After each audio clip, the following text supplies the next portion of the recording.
હું ડૉક્ટર મોનાલી માકડિયા મારી degree MCH plastic surgery છે અને 2005થી પ્લાસ્ટિક સર્જન તરીકે PDU હોસ્પિટલમાં ફરજ બજાવું છું. અત્યારે પ્લાસ્ટિક સર્જરીના વડા અને તબીબી અધિક્ષક બેઉ ફરજ હું બજાવી રહી છું. પ્લાસ્ટિક સર્જરી વિશે બેસિક જાણકારી આપું તો પ્લાસ્ટિક સર્જરી ખૂબ જ વાસ્ટ વિષય છે. એમાં ટ્રોમા, બર્ન્સ, રિકન્સ્ટ્રક્શન, ઇન્જરીઝ, કોન્જેનાઇટલ ડિફોર્મિટીઝ એટલે કે જન્મજાત ખોડ તથા માઇક્રો સર્જરી અને કોસ્મેટિક સર્જરી આટલા વિવિધ ભાગો હોય છે. ગવર્મેન્ટ હોસ્પિટલમાં કોસ્મેટિક સર્જરીના દર્દીઓ ઓછા પ્રમાણમાં આવતા હોય છે, પણ ટ્રોમા અને એક્સિડન્ટ, કોન્જેનાઇટલ ડિફોર્મિટીઝ જેવી કે જન્મજાત ખોડખાપણ એના દર્દીઓ ખૂબ વધારે પ્રમાણમાં આવતા હોય છે. અને એ તદુપરાંત કેન્સરના દર્દીઓ રિકન્સ્ટ્રક્શન માટે પણ ખૂબ મોટા પ્રમાણમાં આવતા હોય છે. ગયા વર્ષની વાત કરીએ 2024ની, તો આખા વર્ષ દરમિયાન પ્લાસ્ટિક સર્જરી ડિપાર્ટમેન્ટમાં 6779 સર્જરીઝ થઈ છે, નાની મોટી થઈને ટોટલ. અને જાન્યુઆરી મહિનાની 2025 જાન્યુઆરી મહિનામાં 586 સર્જરીઝ થઈ છે. આ ડિપાર્ટમેન્ટમાં હું પ્રોફેસર છું, મારી સાથે એક આસિસ્ટન્ટ પ્રોફેસર છે અને 2 પ્લાસ્ટિક સર્જરીના રેસિડન્ટ્સ કામ કરે છે.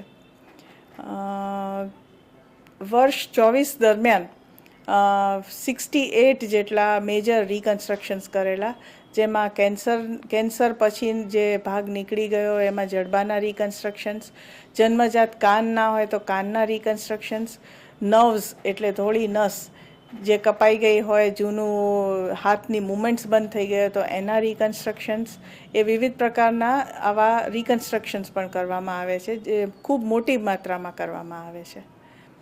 જો ચહેરાનો ભાગ જે ખૂબ જ ખરાબ રીતે ડિફોર્મ થઈ ગયો હોય એ વ્યવસ્થિત બની જાય છે અને પેશન્ટ પોતાની નોર્મલ સોશિયલ લાઈફ જીવી શકે છે. હાથના અને પગના રિકન્સ્ટ્રક્શન્સ જોઈએ તો એના પછી પેશન્ટના હાથ અને પગ જે નોન ફંક્શનલ થઈ ગયા હોય એ ફંક્શનલ થઈ જાય છે અને પેશન્ટનું અર્નિંગ કેપેસિટી પણ વધી જાય છે અને એ પણ નોર્મલ સોશિયલ લાઈફ જીવવાને કાબિલ બની જાય છે. આ રિકન્સ્ટ્રક્શન્સ જો ન કરવામાં આવે તો પેશન્ટ ટોટલી ડિપેન્ડન્ટ રહે છે અને ઇવન મેન્ટલ ઇલનેસનો ભોગ બને છે. આ રિકન્સ્ટ્રક્શન્સના લીધે પેશન્ટ પોતાની નોર્મલ સોશિયલ લાઈફ તરફ ખૂબ ઝડપથી આગળ વધી શકે છે અને સમાજમાં બી ખૂબ સારી રીતે જીવી શકે છે. 40 બેડ્સ કાર્યરત છે અત્યારે. PMSSY બિલ્ડિંગમાં 4થા માળે વિભાગ કાર્યરત છે, જ્યાં મેલ અને ફિમેલ બેઉના 20-20 બેડ છે. ડિપાર્ટમેન્ટ 2 OTમાં કામ કરે છે. બેઉ મોડ્યુલર OT છે અને ખૂબ આધુનિક OT છે. OTમાં ખૂબ સરસ રીતે માઇક્રોસ્કોપ અને બધા જ મોડર્ન ઇન્સ્ટ્રુમેન્ટ્સ પણ અવેલેબલ છે. પ્લાસ્ટિક સર્જરી વિભાગ એક ખૂબ જ ઇમ્પોર્ટન્ટ સોશિયલ સર્વિસ કરી રહ્યું છે, જે છે સ્કિન બેંક.